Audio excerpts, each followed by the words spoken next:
Ndongeye kubaramutsa abakunzi ba Homewood TV hama uno munsi nkaba nongeye guhura n'umwe mu bakinyi ba GFS akongera akaba director na manager.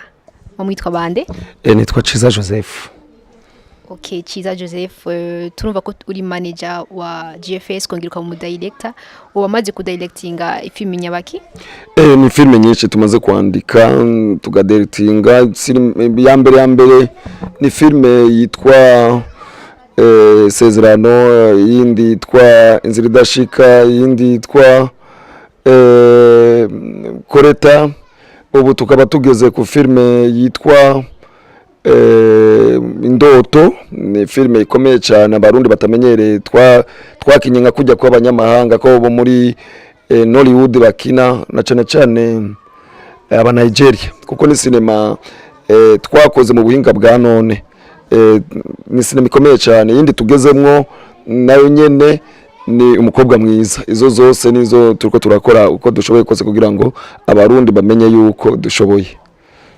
Okay, turumva ngo ati ngo mwakinye iyo filme Indoto, ngo mwakinye mu buhinga butamenyerewe nga mu Burundi, kandi mwakinye ivyo tutari tumenyereye kubona. Mu mwakinye mwibiki?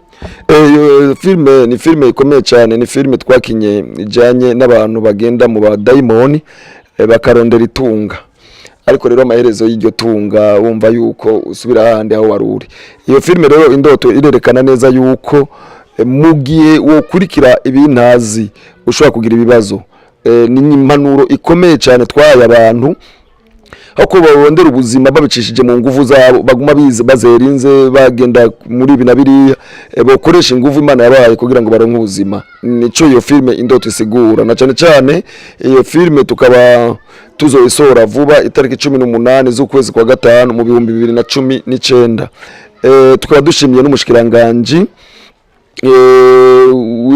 wa Jeunesse Sport yatwemereye kugira ngo tuyisore ku mugaragaro, tuyisoreye kuri Palais ego ivyo. Okay, muri iyo film mwarayikinyemwo? Iyo film nije yanditse, nije nayikoze mu bintu byose bishoboka, nijewe mbere nakinye ndi mu acteur wayo. Ego yatanguye ndi ruguru, ndi mu buzima budasanzwe no bivuga, gushikaho nerekana yuko umuntu ashobora kuba agashanjamiriye ubuzima bukaba bwiza mu nyuma, ariko kubera kurenza bya bindi yabwiyigwa, na cyane kubera amahera amadaimoni samahera meza. Mu nyigisho twari ko turatanga twerekana yuko ejo hirya ejo naho uri kurafata ivyo binazi uzosubira muri bwa buzima bwa waruri. Okay, niki mwobwira abakunzi banyu kugira musho kwatumira niyo lo 18 doshoguka kuri Palais kugira barabe ibikorwa vyanyu?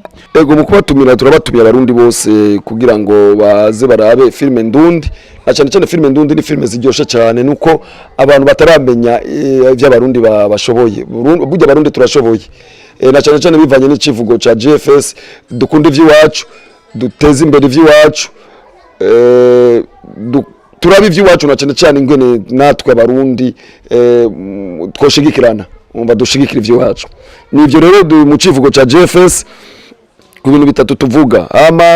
Ndibaza ko abarundi bose baratumiwe itariki 18 kwezi kwa gatanu mu 2019 bazoze kuri Palais igihe cy'isa 8. Birabira abarundi cyo dushoboye, barabe ko abarundi dusigaye dukora ibintu vyiza cyane. Ego nivyo. Okay, abakunzi ba Homewood TV murumva mwese ko mutumiye lo 18 kuri Palais kugira mushobore kubona filme Indoto zo gushigwa ahabona hajya kuri Palais muri hawe ikaze. Ntari bwagira kandi ndashaka ko mugira subscribe kandi mukagira comment na like.